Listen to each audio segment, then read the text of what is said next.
الحمد لله نحمده ونستعينه ونستغفره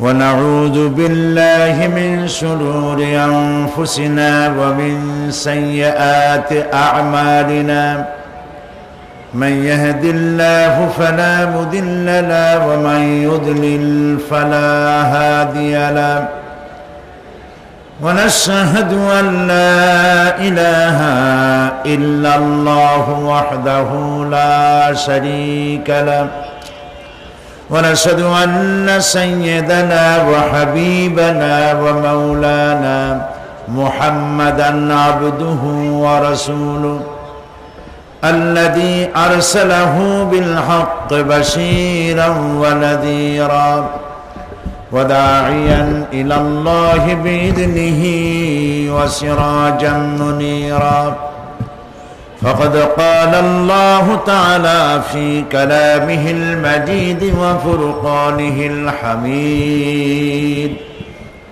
أعوذ بالله من الشيطان الرجيم بسم الله الرحمن الرحيم إن الله وملائكته يصلون على النبي يا أيها الذين آمنوا صلوا عليه وسلموا تسليما اللهم صل على مولانا محمد وعلى آل سيدنا مولانا محمد প্রাণ খুলে মহব্বতের সাথে সকলে পড়ে আল্লাহুম্মা সাল্লি আলা মাওলানা মুহাম্মদ ওয়া আলা আলি সাইয়্যিদিনা মাওলানা মুহাম্মদ بلغ العلا بكماله كشف الدجى بجماله حسنت جميع خصاله صلوا عليه قدمون مصطفى کی मेरा मज़ार होता वो खाके पाक होती मैं खाक सार होता बलगल उला बिकमालिही कशफद दुजा बिजमालिही हसनत जमीउ खसालिही सल्लू अलैहि गफ्फार बख्श देता अगर आप इशारा करते गफ्फार बख्श देता अगर आप इशारा करते मेरा जहाज़ सिया तूफान से पार होता बलगल उला बिकमालिही कशफद दुजा बिजमालिही हसनत जमीउ खसालिही सल्लू अलैहि अल्लाहुम्मा आमीन रब्बना ज़लमना أنفسنا وإن لم تغفر لنا وترحمنا لنكونن من الخاسرين أي الله رب العالمين 5 দিন ব্যাপী ঐতিহাসিক তাফসীরুল কোরআন মাহফিলের আজকের এই তৃতীয় দিবসে প্রচন্ড ঠান্ডা উপেক্ষা করে তোমার কোরআন প্রেমিক বান্দার বান্দিরা মাহফিলে হাজির হয়ে গেছে। রব্বুল আলামিন তোমার নবীর প্রতি আশিক ও পাগল হয়ে কয়েকবার দুরূদ সালাম পেশ করেছি।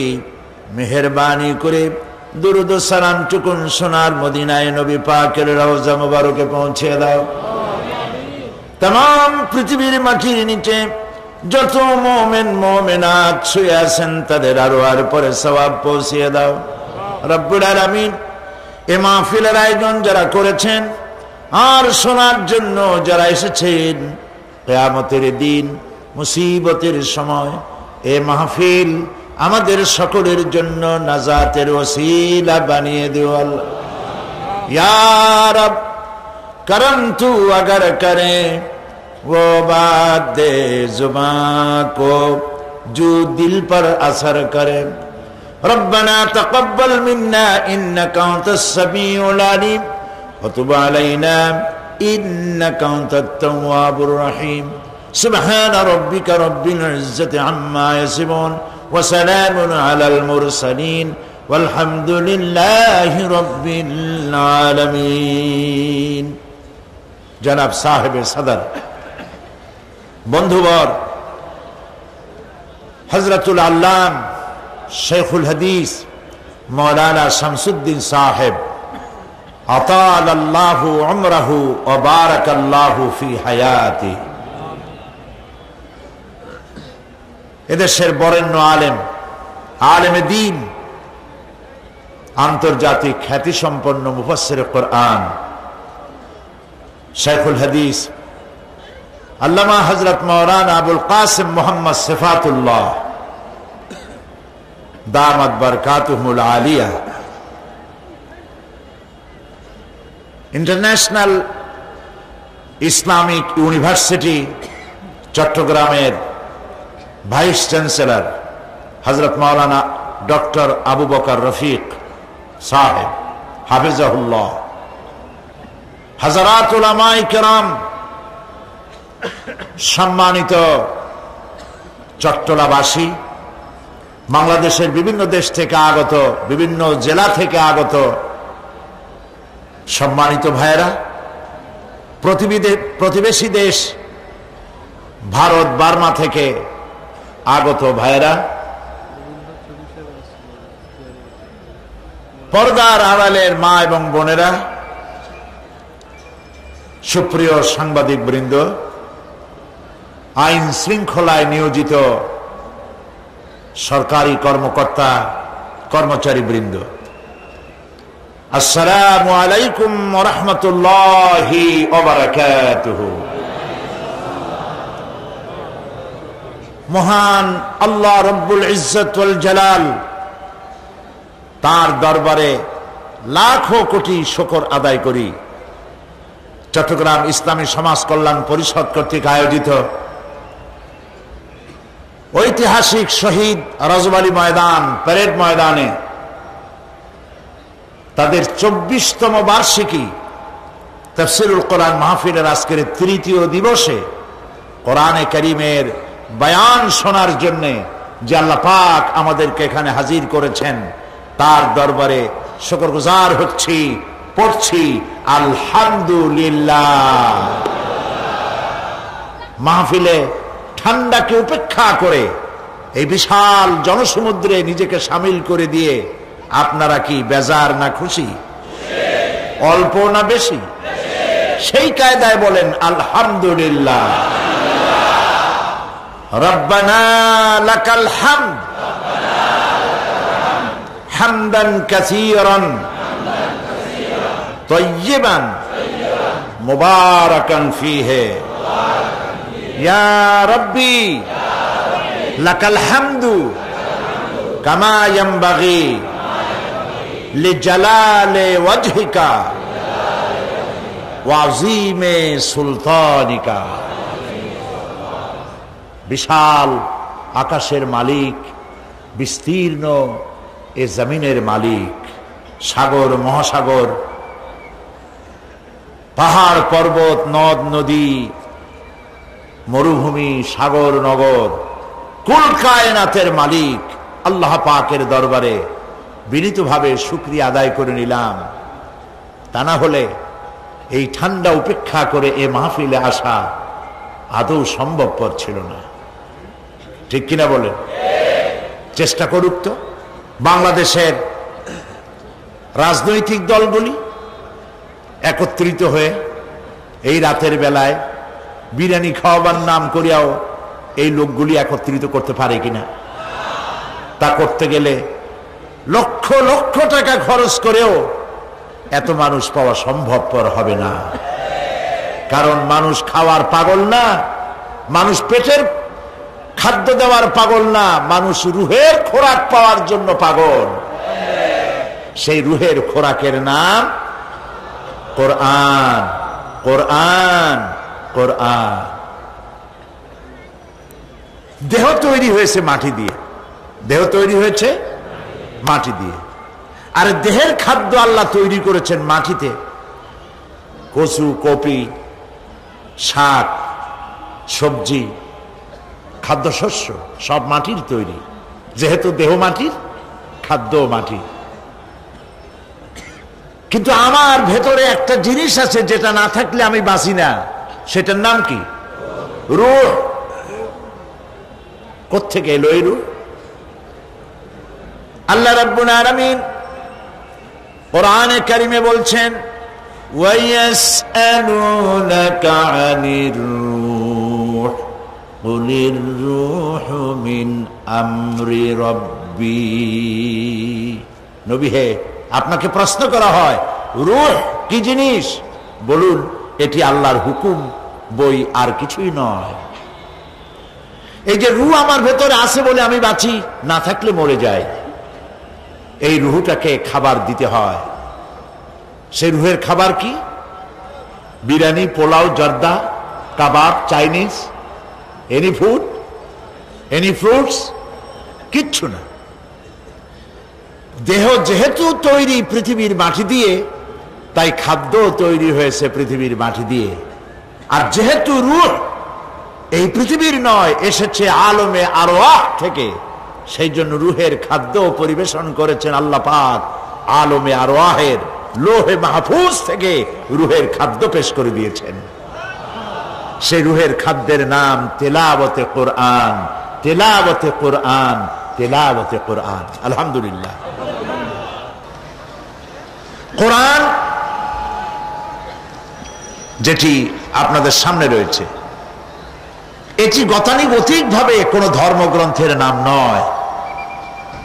বেদ, বাইবেল, জিন্দাবেস্তা, ত্রিপিটক যেমন একটি ধর্মগ্রন্থের নাম, অবিকল ভাবে গতানুগতিক ভাবে কোরআন তেমন কোন ধর্মগ্রন্থের নাম নয়। হিন্দু, বৌদ্ধ, খ্রিস্টান, ইহুদি যেমন ধর্মের নাম, গতানুগতিক ভাবে ইসলাম তেমন কোন ধর্মের নাম নয়। ইসলাম হচ্ছে একটি পূর্ণাঙ্গ জীবন ব্যবস্থা। ইসলামের রয়েছে নিজস্ব ইতিহাস, রয়েছে নিজস্ব ঐতিহ্য, তাহজিব, তামাদ্দুন, সংস্কৃতি। এক কথায় ইসলাম এক কালজয়ী মহান আদর্শের নাম। সুবহানাল্লাহ বলেন। আমাদের দুনিয়ায় কোনো শত্রু থাকার কথা ছিল না। লক্ষ্য করুন, খুব বেশি লক্ষ্য করে কথা শুনবেন, তাহলে বুঝতে সুবিধা হবে। আলহামদুলিল্লাহ বলেন। আমাদের পৃথিবীতে কোনো শত্রু থাকতো না যদি আমরা শুধু মসজিদ নিয়ে পড়ে থাকতাম, যদি আমরা শুধু জিকির আজগার করতে থাকতাম, যদি আমরা শুধু জসনা জলুস আর গিয়ারা শরীফের মধ্যে নিজেদেরকে লিপ্ত করে রাখতাম, আমাদের কোনো শত্রু থাকতো না। আমাদের শত্রু হলো কেন? শত্রু হয়েছে এই জন্য আমরা সাংস্কৃতিক অঙ্গনে ভাগ বসাইছি, আমরা রাজনীতির কলিজার মধ্যে হাত ঢুকিয়ে দিয়েছি, আমরা অর্থনীতি সমাজনীতির মধ্যে ঢুকে পড়েছি, আর এটা আন্দাজ ঢুকি নাই, আল্লাহ ঢুকাইছে। সুবহানাল্লাহ। তাই ওরা আমাদের শত্রু। কারা শত্রু? মাওলানা আবুল কাসেম সিফাতুল্লাহ সাহেব তার বক্তব্যের মধ্যে কিছু কথা আলোচনা করেছেন। শত্রু কারা আপনারা নিশ্চয়ই চিনে ফেলেছেন ইতিমধ্যে। চিনেছেন না? আল্লাহ পাক বলছেন, ওয়ালান তারদা আনকাল ইয়াহুদা ওয়ালান নাসারা হাত্তা তাত্তাবিআ মিল্লাতাহুম। ইহুদি আর খ্রিস্টানেরা কোনদিন তোমাদের উপরে খুশি হবে না। ওয়ালান, আলেমরা বুঝবেন লান কারে কয়। ওয়ালান, কখনোই ইহুদি খ্রিস্টানেরা তোমাদের উপরে খুশি হবে না যতক্ষণ পর্যন্ত তোমরা ইহুদি আর খ্রিস্টান না হয়ে যাচ্ছ। আমাদের মেয়েরা যদি ওদের মতো নগ্ন হয়ে কাপড় চোপড় ছেড়ে দিয়ে বিকিনি পরে যদি তারা সি বিচে দৌড়াদৌড়ি করতে পারত, আমাদের মেয়েরা যদি ওদের মতো বব কাটিং চুল রেখে বেহায়া আর অশ্লীল হতে পারত, আমাদের পুরুষেরা যদি সব মাইকেল জ্যাকসনের মতো লারেলাপ্পা দিতে পারত, আমাদের জওয়ানেরা তরুণেরা শিক্ষাঙ্গনগুলি সব যদি বড় বড় কনসার্টে পরিণত হয়ে যেত, ঢোলের বাড়ির চোটে বাড়ির চাল উড়ে যাবে, এই অবস্থা যদি হতো, ইহুদিরাও নারাজ হইতো না, খ্রিস্টানেরাও নারাজ হইতো না। সব বলতো ইসলাম এরা হচ্ছে মডারেট, মোস্ট মডার্ন। এইরকম ইসলামই তো চাই, যে ইসলামে গান আছে, বাজনা আছে, যে ইসলামে মিউজিক আছে, যে ইসলামে ফ্রি মিক্সিং আছে, ওইরকম একটা ইসলাম তারা আশা করে। কিন্তু সূর্য পশ্চিম দিক থেকে উদিত হতে পারে, মুসলমানেরা কোনদিন খ্রিস্টান আর ইহুদিদের এই আশা পূরণ হতে দেবে না। প্রিয় ভাই সব, যুগ যুগ ধরে ইসলামকে ধ্বংস করার জন্য দুশমনেরা প্রাণ চেষ্টা করেছে, কখনো লাঠি দিয়ে, কখনো তীর আর তরবারি দিয়ে, কখনো কামান আর বন্দুক দিয়ে, কখনো হাইড্রোজেন বোম অথবা অ্যাটম বোম পারমাণবিক বিস্ফোরণ দিয়ে মুসলমানদেরকে শেষ করতে চেয়েছে। মুসলমান কি শেষ হয়ে গেছে? সতীজা কর রহা হ্যায় अज़ल से टाइम रोज, सतीजा कर रहा है अज़ल से टाइम रोज, चरागे मुस्तफा भी से शरारे बुलहबी। সেই আবহমান কাল থেকে তারা চেয়েছে ইসলামকে দুনিয়া থেকে মিটাই দিতে। আবু জাহেল আবুল হাবরা চেয়েছে ফু দিয়ে দ্বীনের নূরকে, ইসলামকে বিদায় করে দিতে, কিন্তু কেউ পারে নাই, ভবিষ্যতেও পারবে না। আদর্শ দিয়ে আদর্শের মোকাবেলা করতে চেয়েছে, ইসলাম কালজয়ী আদর্শ মোকাবেলা করতে চেয়েছে সমাজতন্ত্র দিয়ে, করতে চেয়েছে পুঁজিবাদ দিয়ে, করতে চেয়েছে ধর্মনিরপেক্ষ মতবাদ দিয়ে, করতে চেয়েছে নাস্তিক্যবাদ দিয়ে। কোন বাদ দিয়েই ইসলামকে ঠেকানো সম্ভবপর হয় নাই। অতঃপর সমাজতন্ত্র আর কমিউনিজমের যখন পরাজয় ঘটল বিশ্বব্যাপী, তখন পৃথিবীর মানুষের গন্তব্য ছিল কেবলমাত্র ইসলাম, আর কোনো পথ ছিল না। ইসলাম ছাড়া আর তাদের কোনো গন্তব্য ছিল না। সেই ইসলামের দিকে যাতে না আসতে পারে পৃথিবীর নির্যাতিত মানবতা, সেজন্য মুসলমানদের চিরদুশ্মন ইহুদি আর খ্রিস্টানেরা সম্মিলিতভাবে তারা কামান, বন্দুক, অ্যাটম বোমার চাইতেও মারাত্মক এক অস্ত্র তারা তৈরি করল। সেই অস্ত্রের নাম বলবো কি? কয়েকজনে বুঝেই ফেলেছে।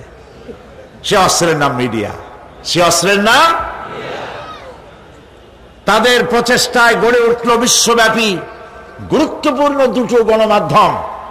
একটি হলো গ্লোবাল প্রিন্টিং মিডিয়া, আরেকটি হচ্ছে গ্লোবাল ইলেকট্রনিক মিডিয়া।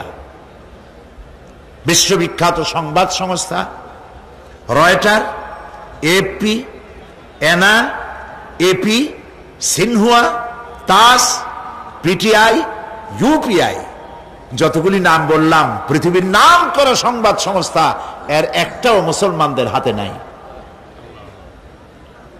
80-র দশকে ইসলামিক নিউজ এজেন্সি নামে একটা নিউজ এজেন্সি তৈরি হয়েছিল জেদ্দায়, মুসলমানদের পক্ষে কথা বলার জন্য। মাশাআল্লাহ, কয়েক বছর যাইতে না যাইতেই ইসলামিক নিউজ এজেন্সি অফাত পাইল, তার কুলখানি আর চল্লিশা সব শেষ হয়ে গেল। এখন বিশ্বের তাবৎ গণমাধ্যম ইহুদিরা কন্ট্রোল করছে। আর ইহুদিদের সম্পর্কে আল্লাহ পাক তো আমাদেরকে চিনায় দিয়েছেন কে তোমার বন্ধু, কে তোমার শত্রু। ওয়ালা তাজিদান্না আশাদ্দান নাসি আদাওয়াতান লিল্লাযিনা আমানুল ইয়াহুদা ওয়াল্লাযিনা আশরাকু। আল্লাহ পাক বলছেন, হে নবী, হে নবী, গোটা পৃথিবীর বুকে মোমেনদের জন্য মানব গোষ্ঠীর ভেতরে দুটি সম্প্রদায়ের মতো জঘন্য মারাত্মক দুশ্মন আপনি আর পাবেন না। কে বলছেন? তার একটা হলো ইহুদি আর একটা হলো মুশরিক। এই ইহুদি আর মুশরিক তারা মিডিয়াকে হাতে নিল, তিলকে তান বানাইলো। মিডিয়ার কাজই হচ্ছে তিলকে তাল বানানো আর তালকে অদৃশ্য করে দেওয়া। কথা বুঝতে পেরেছেন? এটাই হলো তাদের কাজ। এই মিডিয়ার মাধ্যমে বিশ্বের কোথাও কোনো বিস্ফোরণ হলে বলা হয় এটা করেছে কারা? বলেন, কারা করেছে? মুসলমান। টুইন টাওয়ার ভাঙছে কারা? মুসলমান। ওকলাহামায় বোমা ফুটাইলো কারা? বিমান ছিনতাই করলো কারা? বালি দ্বীপে বোমা ফুটাইলো কারা? শুধু বিদেশ না, শুধু বিদেশ না, আমাদের দেশেও বিগত বছরগুলিতে যারা ক্ষমতায় ছিলেন আল্লাহর মেহেরবানিতে ওনারাও ওনাদের থেকে কোনো অংশে কম যান নাই। কোটালীপাড়ার বোমা, উদিচির বোমা, রমনা পার্কের বোমা, পল্টনের বোমা, নারায়ণগঞ্জের বোমা, শেষ পর্যন্ত ময়মনসিংহের বোমা, এসব বোমার জন্য আলেমরা দায়ী, মুসলমানেরা দায়ী। চট্টগ্রাম বাদ পড়েছে, তাই না? চট্টগ্রামের 8 মার্ডারের জন্য এই ইসলামপন্থীরা দায়ী। এই কথাগুলি নির্বিচারে মুসলমানদের বিরুদ্ধে, আলেমদের বিরুদ্ধে এই মিডিয়া প্রচার করে দুনিয়াব্যাপী মুসলমানদেরকে নিন্দিত করার চেষ্টা করেছে। এ ছিল প্রিন্টিং মিডিয়া। এর থেকেও মারাত্মক হচ্ছে ইলেকট্রনিক মিডিয়া, আরো মারাত্মক। সেটি হচ্ছে এই ইলেকট্রনিক মিডিয়ার মাধ্যমে এর প্রভাব এত ভয়াবহ, আকাশ সংস্কৃতির মধ্য দিয়ে তারা একচ্ছত্র তাণ্ডবে দুনিয়ার ইসলাম আর মুসলমানদেরকে লন্ড ভন্ড করে দিচ্ছে, অশ্লীলতার সয়লাব বইয়ে দিচ্ছে। মুসলিম বিশ্ব নিজ ঘরে অসহায় হয়ে আজ বসে আছে। এসব মিডিয়াগুলির মধ্যে রয়েছে CNN, BBC, star TV, GTV, DDI, ABCD, XYZ, অভাব নাই, অসংখ্য ইলেকট্রনিক মিডিয়া। এই মিডিয়ার বদৌলতে ইসলামের জঘন্য দুশ্মনেরা কাশ্মীর, ফিলিস্তিন কিংবা চেচেন মুজাহিদদেরকে তারা উগ্রবাদী আর সন্ত্রাসী বলে দুনিয়ার সামনে মৌলবাদী বলে নিন্দিত করার জন্য প্রাণ চেষ্টা চালিয়ে যাচ্ছে। ইহুদি খ্রিস্টানরা সার্বীয় সন্ত্রাসীদেরকে রুশ, রাশিয়ার শ্বেত ভল্লুক অথবা বিজেপির হায়নাদের অথবা অভিশপ্ত ইহুদিদের অকল্পনীয় সন্ত্রাসের বিরুদ্ধে তারা টু শব্দটাও করতেছে না। ঠিক কিনা? যত দোষ মুসলমানদের ঘাড়ে। সেই জন্য এক্ষেত্রে আমাদের দেশের বুদ্ধিজীবী যারা এবং বুদ্ধিজীবী নামের পরজীবী আর ভারতের উচ্ছিষ্ট ভোগী এক শ্রেণীর কলামিস্ট, ভারতের টাকায় পরিচালিত পত্রিকার মাধ্যমে বাংলাদেশকে মৌলবাদী দেশ, তালেবানি দেশ, উসামা বিন লাদেনের দেশ, এই সব কথা বলে পৃথিবীর সামনে হেয় প্রতিপন্ন করার জন্য আপ্রাণ চেষ্টা চালিয়ে যাচ্ছে। প্রিয় ভাই, সব ভূমিকা লম্বা করব না। দুঃখ এখানে ইমানি শক্তির ঘাটতি থাকার কারণে বিশ্বে প্রায় 52টি মুসলিম দেশ থাকা সত্ত্বেও মুসলমানদের কাছে আজ মিডিয়া না থাকার কারণে তারা এতিম। বিশ্বের 51% সম্পদ এই মুসলমানদের হাতে আছে, কিন্তু মিডিয়ার ক্ষেত্রে তারা একেবারেই ফকির, গরিব, খয়রাতি, কিচ্ছু নাই তাদের। মুসলিম ধনী দেশগুলি ইচ্ছে করলে বিবিসির মতো, ভয়েস অব আমেরিকার মতো powerful radio centre, radio station এবং নিউজউইক, টাইম, রিডার্স ডাইজেস্ট অথবা হেরাল্ড ট্রিবিউনের মতো পত্রিকা বের করে এ সমস্ত কথার দাঁত ভাঙ্গা জবাব তারা দিতে পারত। সেজন্য আজ আমি প্রয়োজন মনে করি শক্তিশালী ইসলামী গণমাধ্যমে ইসলাম বিরোধী প্রচারণার মোকাবেলায় শক্তিশালী গণমাধ্যম অপরিহার্য। এই লক্ষ্যে ইসলামী দেশগুলোকে নিয়ে একাধিক সংবাদ সংস্থা অথবা ব্রডকাস্টিং কর্পোরেশন অসংখ্য পত্র পত্রিকা বের করে এগুলির জবাব দেওয়া যেতে পারে। মুসলমানেরা যদি এ পথে এগিয়ে না আসে তাহলে এই বদনামের শিকার হতে হতে তাদেরকে একদিন শেষ হয়ে যেতে হবে। প্রিয় ভাই সব, আমি আজ জওয়ানদের যারা যুবক সাংবাদিকতার মহান পেশায় তাদেরকে এগিয়ে আসতে বলছি। আজকে সাংবাদিক যারা একটি মহান পেশায় তারা নিয়োজিত, এই বিশাল মাহফিল প্যারেড ময়দানের ভেতরেই আবদ্ধ হয়ে থাকতো যদি না সাংবাদিক ভাইয়েরা ঠান্ডাকে উপেক্ষা করে তারা রিপোর্ট তৈরি করে পত্রিকায় না দিতেন। পত্রিকায় দেয় বলেই গোটা চিটাগং জানে, বাংলাদেশ জানে, বাংলাদেশের বাইরে জানে। তবে এটা আমি জানি এবং বিশ্বাস করি সব পত্রিকা এটা দেবে না, কারণ তাদের কলিজা জ্বলে। এই মাহফিলের খবর যদি দেয় লালদিঘির ময়দানে একটা মিটিং হচ্ছে, শ্রোতার চাইতে মঞ্চে বক্তা বেশি, ওইটার খবর প্রথম পৃষ্ঠায়, ওইটা দিতে হবে। কিন্তু এইটা দেওয়া যাবে না, এইটা দিলে নেমো খারামি হবে। যাদের পয়সা খায় ওদের পাঁচটা গোলাম, সেই জন্য পত্রিকাগুলি এগুলি দিতে চায় না। আল্লাহর রহমতে যেসব পত্রিকা এগিয়ে আসছে, আমরা দোয়া করব আল্লাহ পাক এসব পত্রিকাগুলির কাটতি, সার্কুলেশন সংখ্যা এবং মানুষের মহব্বত এইসব পত্রিকার প্রতি আল্লাহ বাড়ায় দিন, কোরআনের কারণেই বাড়িয়ে দিন। সুতরাং দেশের স্বাধীনতা, সার্বভৌমত্ব, অখণ্ডত্ব, সর্বোপরি জাতিসত্তাকে টিকিয়ে রাখার লক্ষ্যে মুসলিম যুবকদের সাংবাদিকতার মহান পেশায় এগিয়ে আসা উচিত বলে আমি মনে করি। যদি তা না করা হয় তাহলে মানবতার বিরুদ্ধে অস্ত্রই শুধু সন্ত্রাসের হাতিয়ার হবে না, বরং তথ্য সন্ত্রাসও পারমাণবিক অস্ত্রের চাইতে ভয়ঙ্কর রূপ ধারণ করে ইসলাম এবং মুসলমানদেরকে ধ্বংসের পথে এগিয়ে নিয়ে যাবে। আল্লাহ সেই অবস্থা থেকে আমাদেরকে রক্ষা করুন, আমরা বলি আমিন।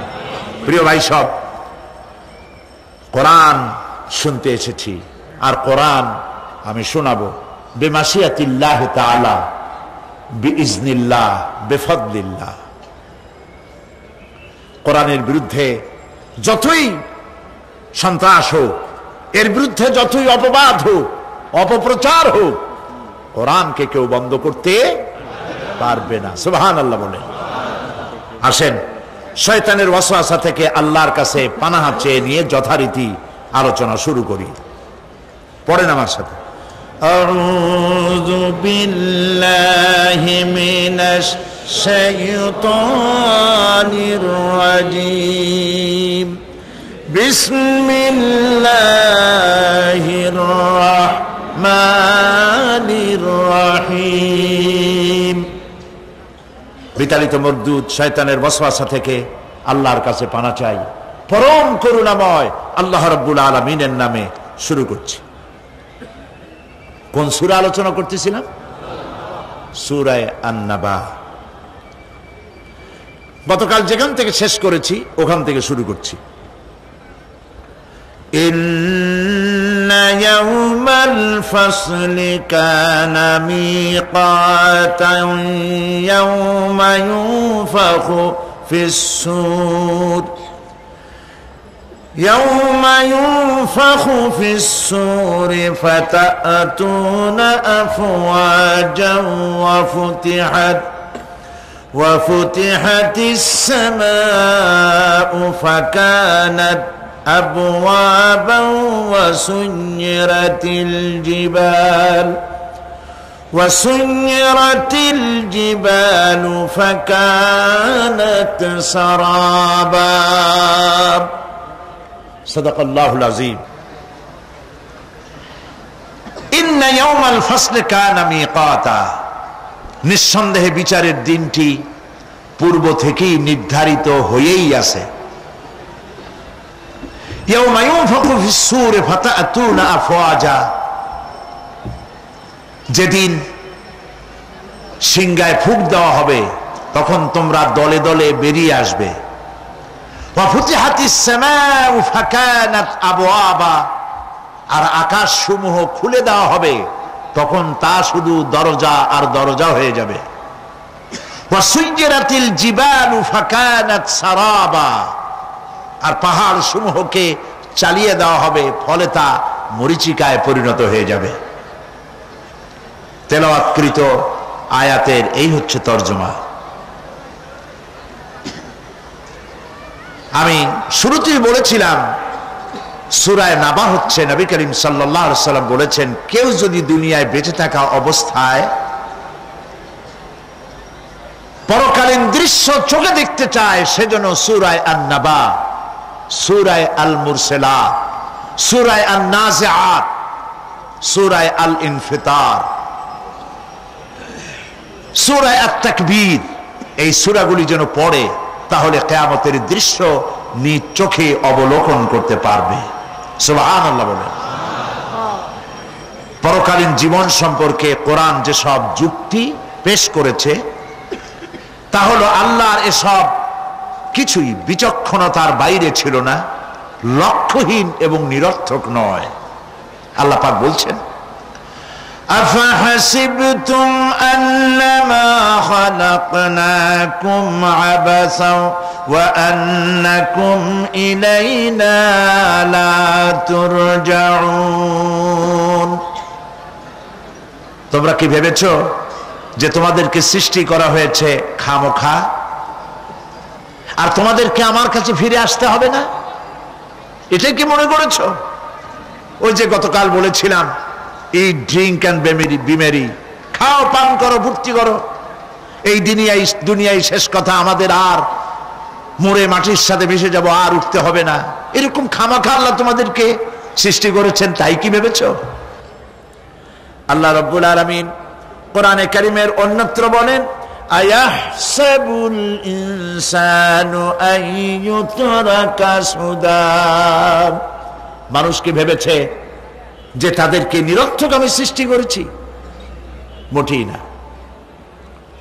ওয়ামা খালাকনাস সামাওয়াতি ওয়াল আরদা ওয়ামা বাইনাহুমা লাইবিন, আল্লাহ পাক বলেন, এই আকাশ আর জমিন আর এর মধ্যবর্তী যা কিছু আমি সৃষ্টি করেছি কোনটাকে খেল তামাশার বিষয়বস্তু করে তৈরি করি নাই, নিরর্থক করে বানাই নাই। প্রত্যেকটি সৃষ্টির পেছনে বিচক্ষণতার দাবি হিসেবেই সৃষ্টি করা হয়েছে, বিরাট কারণ রয়েছে, খামোখা বানানো হয় নাই। এই পৃথিবীর একদিন শেষ হয়ে যাবে, এই বিশ্ব ব্যবস্থার একদিন পরিসমাপ্তি হয়ে যাবে, এই আকাশ থাকবে না, এই জমিন থাকবে না। বিশ্বাস করেন? আর যারা জবাব দিলেন না, বিশ্বাস করেন? আকাশ, জমিন, এ মানব গোষ্ঠী কিছুই থাকবে না, একদিন সব শেষ হয়ে যাবে। বিশ্ব ব্যবস্থার পরিসমাপ্তি কিভাবে ঘটবে কোরআনে কারিমে আল্লাহ রাব্বুল আলামিন পরিষ্কার করে বলে দিচ্ছেন। লক্ষ্য করো কেমনে এই পৃথিবীকে ধ্বংস করা হবে। আল্লাহ পাক কোন জিনিসকে গোপন রাখেন নাই, ওপেন সিক্রেট, সবগুলিকে খুলে খুলে আল্লাহ বয়ান করে দিয়েছেন। এই পৃথিবী আল্লাহ রাব্বুল আলামিন কেমনে ধ্বংস করবেন, কেমনে কিয়ামত হবে, বিশ্ব ব্যবস্থার পরিসমাপ্তি কেমনে হবে, আল্লাহ পাক কোরআনে কারিমে বলেন ইযাস সামাউ ফাতারাত ওয়া ইযাল কাওয়াকিবু তাসারাত ওয়া ইযাল বিহারু ফুজ্জিরাত ওয়া ইযাল কুবুরু বুসিরাত। ইযাস সামাউ ফাতারাত, আকাশসমূহ বিদীর্ণ হয়ে যাবে, দীর্ণ বিদীর্ণ হয়ে যাবে। কাতাইয়িস সিজিল্লি লিল কুতুব, কিতাবের পৃষ্ঠা যেমন একটার উপরে একটা পড়ে, শুনতেছেন কথা, বইয়ের পাতা যেমন একটার উপরে একটা পড়ে, এভাবে উল্টাতে থাকলে অনুরূপ ভাবে আকাশ সমূহ একটার পর একটা বইয়ের পাতার মতো পড়ে ভেঙ্গে চুরে চুরমার হয়ে যাবে। সুবহানাল্লাহ। ওয়াইদাল কাওয়াকিবু তাসারাত, সমস্ত তারকাগুলি বিক্ষিপ্ত হয়ে পড়তে থাকবে। তারকা আপনারা কি মনে করেন নাকি যে তারকাগুলি আতশবাজি যেমন ফুটকে ফুটকে ওঠে ওই রকম কতগুলি ছিটকে ছিটকে পড়বে, চোখে দেখা যাবে, মাটির সাথে কিছুই পড়বে না, এরকম মনে করেন নাকি? তারকা সম্পর্কে আপনাদের ধারণা কি? বিশাল তারকা, কত তারকা সমুদ্রের বেলাভূমিতে দাঁড়িয়ে বালুকণাগুলি, সমুদ্রের বালুকণাগুলি গোনা যদি সম্ভব হয়, আল্লাহর আকাশে কত তারকা গুণে শেষ করা যাবে না। এ তারকা এতটুক নয়, যতটুক আপনি দেখেন বিশাল তারকা, যে সূর্য পৃথিবীর চাইতে 13 লক্ষ গুণ বড়, এরকম 1.5 থেকে 2 অথবা 3 কোটি সূর্য খাইয়া পেটের মধ্যে হজম করতে পারে এমন হাজার হাজার বিলিয়ন বিলিয়ন তারকা আল্লাহ পাক গ্যালাক্সির মধ্যে পয়দা করে রেখেছেন। এগুলি যখন ছিটকে পড়তে থাকবে পৃথিবীর উপরে, ওয়াইদাল কাওয়াকিবু তাসারাত, সমস্ত তারকাগুলি বিক্ষিপ্ত হয়ে পড়তে থাকবে। ওয়াইদাল বিহারু ফুজ্জিরাত, সমুদ্রগুলি দীর্ণ বিদীর্ণ হয়ে যাবে, সমুদ্রের পানিগুলি নিঃশেষিত হয়ে যাবে, তলদেশ ফেটে যাবে এবং তলদেশ থেকে অগ্নি উদ্গীরণ হতে থাকবে, সমুদ্রের তলদেশ থেকে। বিশ্বাস করেন? গতকাল আলোচনা করেছি না, এই মাটির মধ্যে আছে না আগুন, পাথর পোড়াইয়া আলকাত্রার মতো লাভা বলাই দিতে পারে এমন প্রচন্ড উত্তপ্ত আগুন রয়েছে মাটির ভেতরে। সমুদ্রের পানি সমূহ নিঃশেষিত হয়ে যাবে, দীর্ণ বিদীর্ণ হবে, সেখানে আগুন জ্বলতে থাকবে। কি ভয়াবহ দৃশ্য হবে। আর কবরের মধ্যে যা কিছু আছে কবরগুলি তা উদ্গীরণ করে দেবে।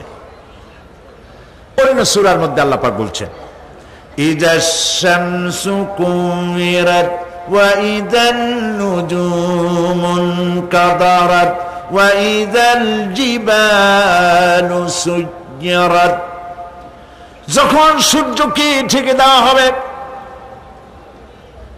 বিশাল সূর্যটা হারায় যাবে আর তারকাগুলো বিপর্যস্ত হয়ে যাবে, পাহাড়গুলিকে চালিয়ে দেওয়া হবে। ফাইদান নুজুমু তুমিসাত ওয়া ইদাস সামাউ ফুরিজাত ওয়া ইদাল জিবালু নুসিফাত, যখন তারকা স্থিমিত হয়ে যাবে, তারকাগুলিতে কোনো আলো থাকবে না, আসমান বিদীর্ণ হবে, পাহাড় সমূহ উড়ে দেওয়া হবে। সুবহানাল্লাহ, পাহাড়গুলি উড়ায় দেওয়া হবে। অবস্থা লক্ষ্য করেন, আকাশ ভেঙে ভেঙে পড়তেছে, তারকাগুলি বিক্ষিপ্ত হয়ে পড়তেছে, সব সমুদ্রের পানি শেষ হয়ে গিয়েছে, সমুদ্রের তলদেশ ফেটে ফেটে অগ্নি উদ্গীরণ করে দিচ্ছে, সূর্য ঢাকা পড়ে গেছে। মহান আল্লাহ রাব্বুল আলামিন বলেন, শুধু সূর্য ঢাকা পড়বে না, মানুষেরা দেখতে পাবে فَإِذَا بَرِقَ الْبَصَرُ وَخَسَفَ الْقَمَرُ وَجُمِعَ الشَّمْسُ وَالْقَمَرُ। যখন চক্ষু বিস্ফারিত হবে, মানুষের চোখগুলি ছানা বড়া হয়ে যাবে।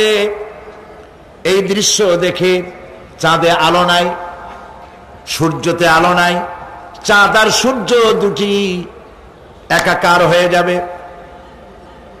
আল্লাহ পাক বলছেন, ওয়া হুমিলাতিল আরদু ওয়াল জিবালু ফাদুক্কাতা দাক্কাতান ওয়াহিদা। জমিন আর পাহাড়গুলোকে এর মধ্যে সংঘর্ষ বাঁধিয়ে দেওয়া হবে, পাহাড়গুলি উঁচু করে মাটির উপরে আছাড় মারা হবে, একই আঘাতে পাহাড়গুলি চূর্ণ বিচূর্ণ হয়ে যাবে। সুবহানাল্লাহ। এই কথার মধ্যে কোনো ভুল আছে? কেবলমাত্র কাফের, বেঈমান তাদের কলিজা এ কথা ভয়ের সৃষ্টি না করতে পারে। ইমানদারদের কলিজা ফেটে যাওয়ার কথা। কি ভয়াবহ দৃশ্য! তারকা পড়তেছে, আকাশ ভাঙতেছে। খালি রাশিয়ার একটা রকেট বহু বছর পর্যন্ত মহাশূন্যে উঠতেছিল, একদিন পত্রপত্রিকায় দেখতে পেলাম ওইটা ভাঙে পড়বে, ওইটার মেয়াদ শেষ হয়ে গেছে, ভাঙে পড়বে। বিশ্ব মহাচিন্তায় পড়ে গেল, কোন দেশে পড়বে? যদি কোনো দেশের উপরে পড়ে সে দেশ শেষ হয়ে যাবে, বিল্ডিং, মানুষ, স্থাপনা সব চূর্ণ বিচূর্ণ হয়ে যাবে, ভয়তে অস্থির। রাশিয়ার বিজ্ঞানীরা চেষ্টা করলো সেটাকে সরাইয়া কোন জমিনে যাতে না পড়ে মহাসমুদ্রে ভালাবার জন্য চেষ্টা করতে লাগলো। মনে আছে ঘটনা আপনাদের? পত্রপত্রিকা যারা পড়ে মনে থাকারই কথা। রাশিয়ার একটা রকেট, এটার কত বড় হবে, ওইটা ভেঙে চুরে পড়বে, সে ভয়তে দুনিয়া অস্থির। আর আল্লাহ পাক বলছেন, এতে কোনো সন্দেহ নাই, আকাশ একটার পর একটা ভেঙে চুরে চুরমার হয়ে পড়তে থাকবে, তারকাসমূহ বিক্ষিপ্ত হয়ে পড়বে, দরিয়া দীর্ণ বিদীর্ণ হয়ে যাবে, চন্দ্র আর সূর্য ধাক্কা লেগে একাকার হয়ে যাবে, চাঁদে আলো নাই, সূর্যে আলো নাই, অন্ধকার এক বিভীষিকাময় পূর্ণ হয়ে যাবে গোটা বিশ্ব। পাহাড়গুলো উঁচু করে মাটির উপরে আছাড় করা হবে, এক ধাক্কায় পাহাড়গুলো ভেঙে চুরে চুরমার হয়ে যাবে। সুবহানাল্লাহ। এই অবস্থা যখন, এই ভয়ঙ্কর পরিস্থিতি যারা লক্ষ্য করবে, আল্লাহ রাব্বুল আলামিন বলেন, মানুষেরা ভয় অস্থির হয়ে দৌড়াদৌড়ি আরম্ভ করবে। ইয়াকুলুল ইনসানু ইয়াউমাইদিন আইনাল মাফার। মানুষেরা পাগলের মতো শুধু দৌড়াদৌড়ি করবে আর বলবে, পালাবো কোথায়, ভাগবো কোথায়, কোথায় যাব? আল্লাহ রাব্বুল আলামিন জবাবে বলেন, কাল্লা লা ওয়াজারা ইলা রাব্বিকা ইয়াউমাইদিনিল মুস্তাকার। কখনই নয়, ভাগবার জায়গা নাই, পালাবার জায়গা নাই। আল্লাহ রাব্বুল আলামিনের আশ্রয় ছাড়া কোনো আশ্রয় নাই।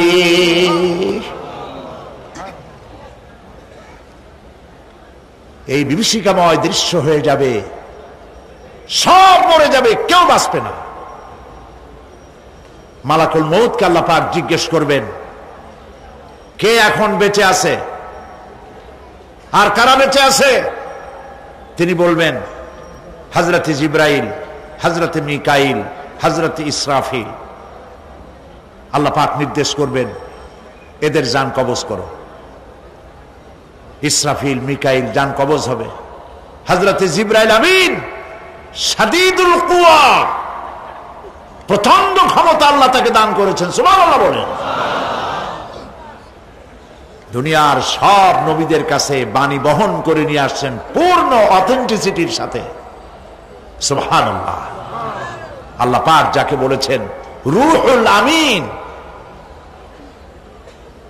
নবী করিম সাল্লাল্লাহু আলাইহি সাল্লামের মেরাজের রাত্রে যে কথা বলা হয়েছে, ওয়ালাকাদ রাহু বিল উফুকিল মুবিন, পশ্চিম দিক বলয় তিনি যে দেখতে পেয়েছিলেন, তাফসীর বলছে হযরতে জিবরাইলের পূর্ণ আকৃতিতে নবী করিম সাল্লাল্লাহু আলাইহি সাল্লাম তাকে দেখতে পেয়েছিলেন। হযরতে জিবরাইল যখন দুনিয়া আসেন, কোন কোন কিতাবে লেখা হয়েছে 600 ডানা আছে তার, 2 ঝাপটায় আকাশ থেকে জমিনে চলে আসেন। সুবহানাল্লাহ। হযরতে জিবরাইলকে আল্লাহ পাক বলবেন তাকে মওত দাও, হযরতে জিবরাইলও বিদায় হয়ে যাবে। আল্লাহ প্রশ্ন করবেন এখন আর কে বাকি? মান বাকিয়া ইয়া মালাকাল মউত। মালাকুল মউত বলবেন, হে আল্লাহ তাআলা, এখন তোমার সামনে আমি দাঁড়িয়ে আছি, আর কেউ নাই। আল্লাহ পাক বলবেন মুত ইয়া মালাকাল মউত। আল্লাহু আকবার। মুত ইয়া মালাকাল মউত, মরে যা, মরে যা। মালাকাল মউত মরে চলে যাবে, এরপরে আর কেউ নাই। আল্লাহ রাব্বুল আলামিন এই অবস্থায় কত বছর কত কাল চলে যাবে আল্লাহ পাক ভালো জানেন, কেউ নাই।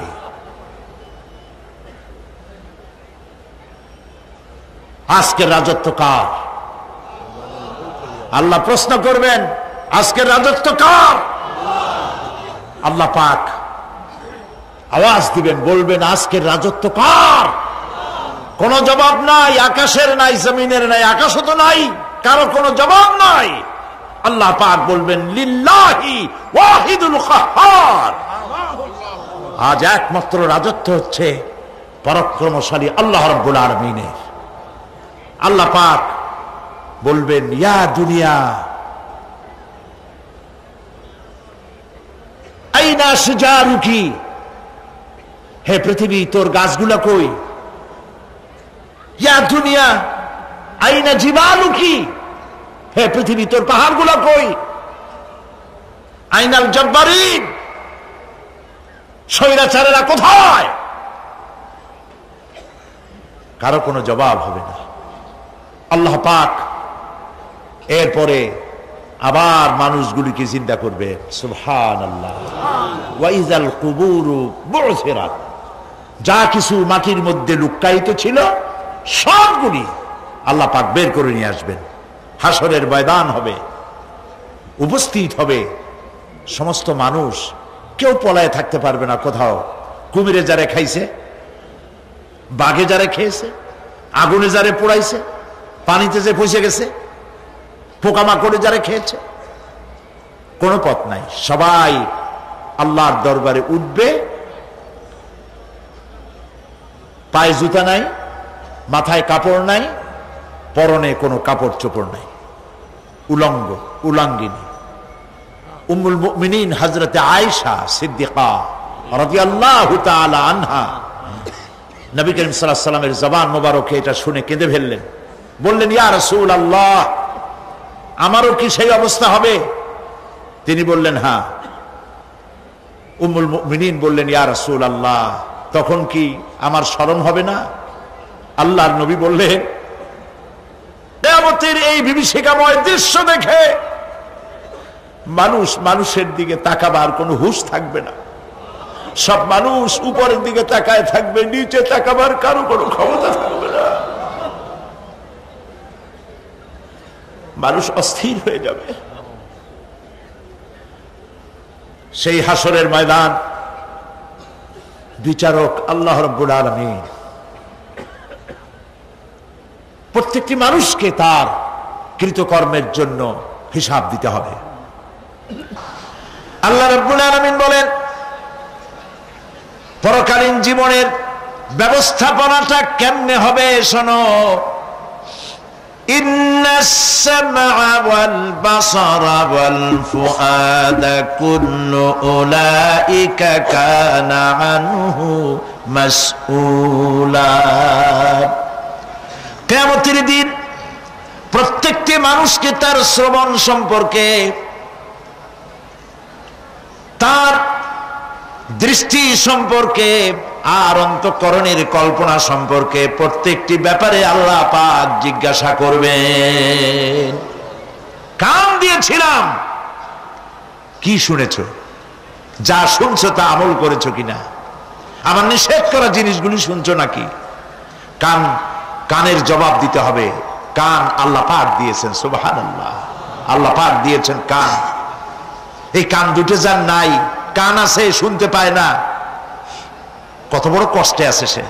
মানুষে চিল্লায় কথা কয়, সে বুঝেই না। আছে না এমন? এই কানের সম্পর্কে প্রশ্ন করা হবে, শ্রবণ সম্পর্কে, দর্শন সম্পর্কে প্রশ্ন করা হবে। যা দেখতে নিষেধ করেছি সেগুলো দেখছো নাকি?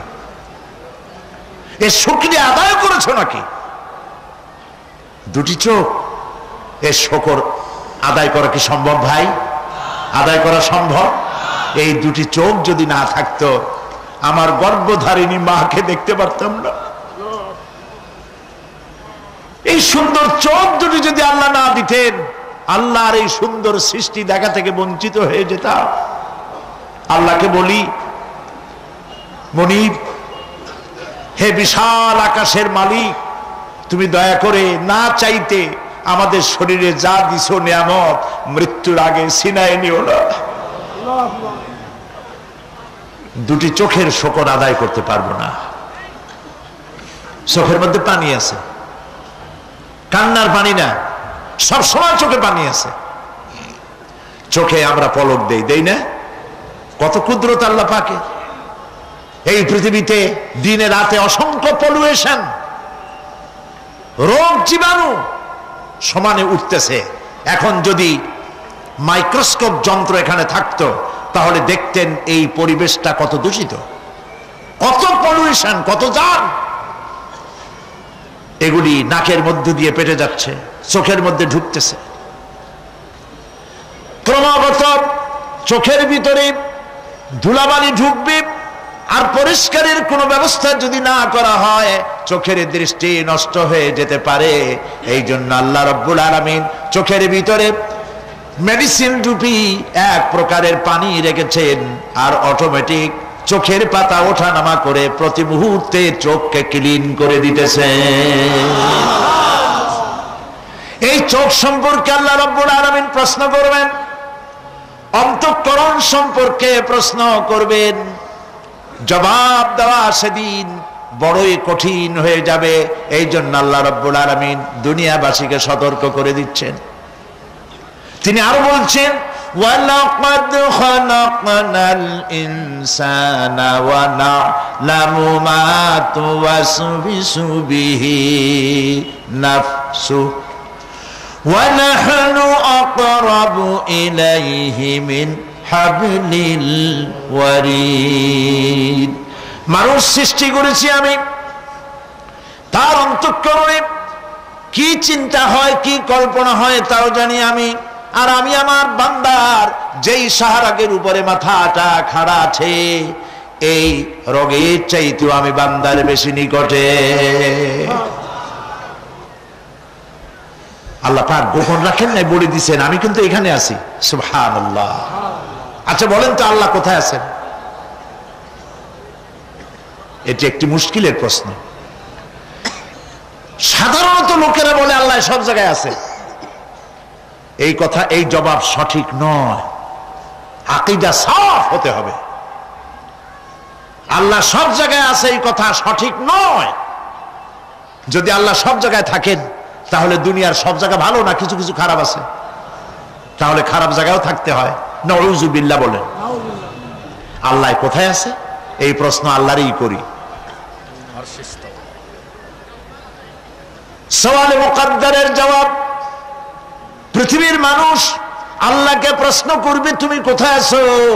রব্বুল আলামিন প্রশ্ন করার আগে জবাব দিয়ে দিয়েছেন, আর রহমানু আলাল আরশি ইস্তাওয়া। আল্লাহ পাক আরশে আজিমে আছেন। কোথায় আছেন বলে? এক আঙ্গুল আকাশের দিকে উঁচু করে বলেন, আল্লাহ কোথায় আছেন? আরশে আজিমে আছেন। সুবহানাল্লাহ। তবে আরশে আজিমে আছেন যে অবস্থা এমন নয় যে তিনি সাংঘাতিক রকমের কুয়াশার কারণে বাংলাদেশে কি হইতেছে তা দেখতে পান না।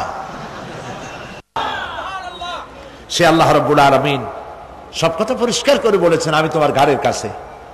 তার মানে আল্লাহর ইলম, তার নজর, তার সামা এবং তার বাসার, তার দেখা, তার শোনা, তার ইলম সবটা আমাকে ঘিরে আছে, আমি তার বাইরে নাই। আল্লাহ মানুষকে সতর্ক করতেছেন,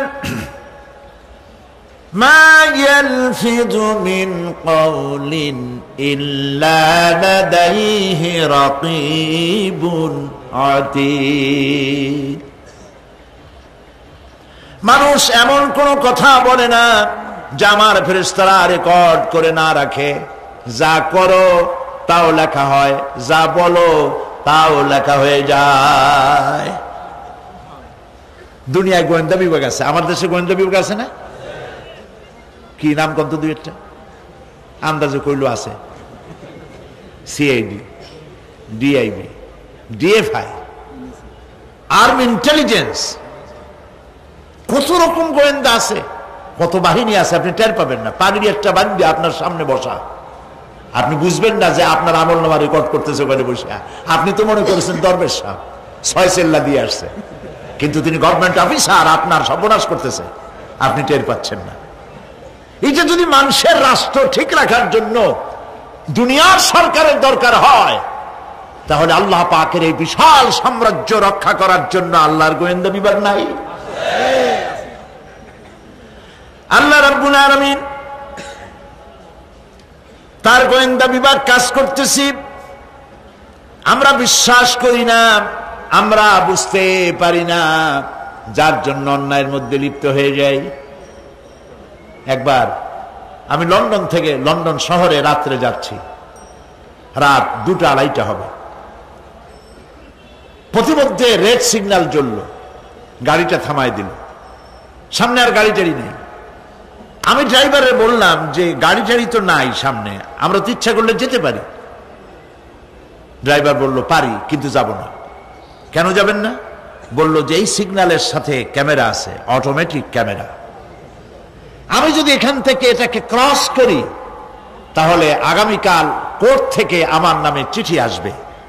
রাত 2:45, এই রঙের গাড়ি, এত নাম্বার গাড়ি, এবং আপনার চেহারা শরীফ এই, আপনি রাত 2:45 সময় রেড সিগন্যাল অমুক এলাকা থেকে ক্রস করেছেন, মেহরবানি করে কোর্টে আসেন আর জরিমানা দিয়ে যান। এই লোকটি এইখানে ক্যামেরা আছে, এটা চোখে দেখছে, সেই জন্য বিশ্বাস করলো। কিন্তু এই ক্যামেরায় স্ন্যাপ নেওয়ার জন্য কোনো ক্যামেরা ম্যান নাই, অথচ গাড়ি ক্রস করলেই, ওভার স্পিড করলেই ছবি তুলে ফেলবে। এই বুদ্ধিটা কে দিছেন? যিনি এই বুদ্ধিটা দিলেন তার কাছে এমন কোন বুদ্ধি নাই যে আপনার আমার অনবরত অটোমেটিক ক্যামেরা দিয়া জীবনের সব কিছু আমাদের ধরে রাখে, এরকম কোন ক্যামেরা থাকতে পারে না। পারে কিনা? পারে। কিন্তু আমাদের কপাল খারাপ। ওই যে সিগারেটের প্যাকেটে লেখা আছে সংবিধিবদ্ধ সতর্কীকরণ, ধূমপান স্বাস্থ্যের জন্য ক্ষতিকর। প্যাকেটে লেখা আছে, হাতের মুঠায় ধরিয়া সিগারেট ধরে টান মারিয়া উপরে ফু দিয়া তাকায় দেখে ফু যায় কদ্দুর,